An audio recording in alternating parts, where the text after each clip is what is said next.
That dog couldn't get up. Get him with right hand, couldn't get up. He ain't never got up. I kept talking to him during the fight, too. Muhammad, congratulations. Am I the greatest of all times? Muhammad, you told me in Deer Lake you were the greatest of all time, and I think everybody out there watching now will say that you proved it to man who was bearing me up, too powerful, too strong. I proved that Allah is God.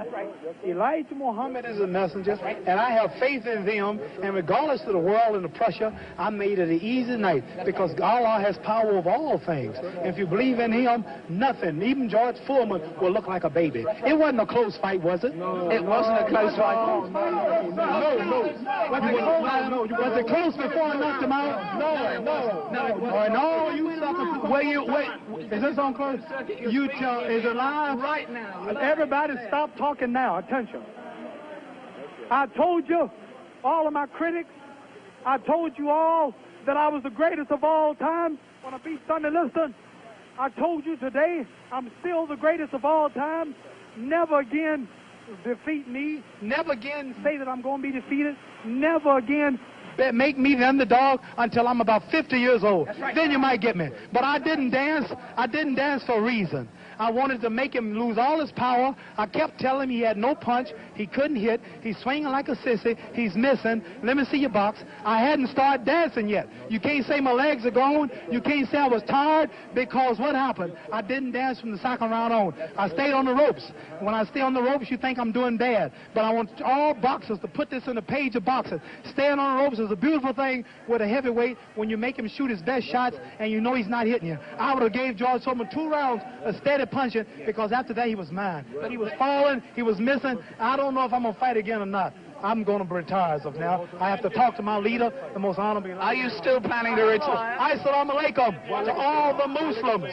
Thanks to Almighty God Allah. I want all of you fans out there who believe in me, read the Muhammad Speaks newspapers, go to your local Muslim temple and learn more about the life-giving power from Allah through Elijah Muhammad that I've got. You saw all the white people, the critics, the world had me ranked to go down. This was that man, and Allah, God was with me, and this man looked like nothing. I want you to remember that. Want to know where I get the power? Visit your local Muslim mosque. Read that Muhammad Speaks newspaper. Take it from me. That just proves you can have commercials on closed-circuit television just as you can have it on real television. Muhammad, what did you say to George Foreman? It's not a commercial telling people to believe in God. Tell me, what did you say to George Foreman before the fight? What did you say to him? I told him he has no power in the corners and in the clinches. I said, shoot your best shot. I'm going back to the ropes. They told me he was strong. Didn't I look stronger than him? Why didn't... Tell me, Mohammed, this was the thing that puzzled people. Why was it when you were on the ropes that he could not hurt you, even when you were right there on the ropes? Blocking, and I was pulling back, and I have a radar built inside me. I know how to judge punches. Didn't I tell all of you out there on your local radio shows, mostly black stations, I told you, I'm going to float like a butterfly and sting like a bee. His hands can't hit what his eyes can't see. So that's what happened. That's what you said to me. But tell me now, are you really going to retire, Mohammed? I'm seriously thinking about retiring. There's nothing else for me to fight. I told her, well, I'm going to retire. I'm going to hold the title for a few months. They took my title unjustly. I told you, I'm the real champion.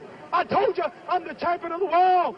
All of you bow. All of my critics crawl. All of you suckers who write the Ring magazine, Boxing Illustrated, all of you suckers bow because the stage was set. You made him great. You made him a bad Joe Louis. You made him a hard puncher. But I want everybody from this moment on to recognize me as the scholar of boxing.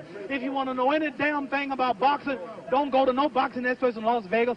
Don't go to no Jimmy the Greek. Come to Muhammad Ali. I am the man. One last question, Muhammad. Hello, my man, Hugh Hefner. Hugh Hefner out there. Muhammad, one last question. Tell me, would you say that this at this moment, is this the happiest moment of your life? No.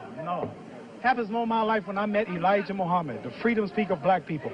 But I want to say this. Hello to all my friends in Louisville, Kentucky.